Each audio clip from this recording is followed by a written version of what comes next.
अस्सलाम वालेकुम प्यारे हुजूर। वालेकुम सलाम बेटी। मेरा नाम सदफ अनवर है।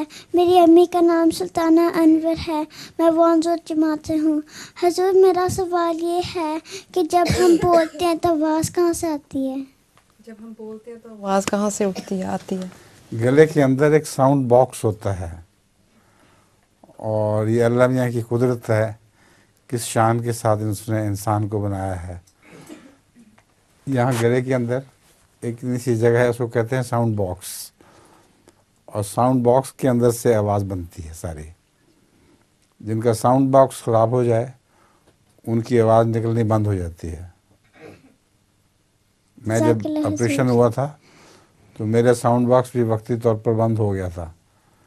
चंद दिन तक मेरी आवाज़ ही नहीं निकलती थी। मैं आ करता रहता था तो कुछ नहीं बनता था। तो फिर अल्लाह ताला ने ठीक कर दिया साउंड बॉक्स।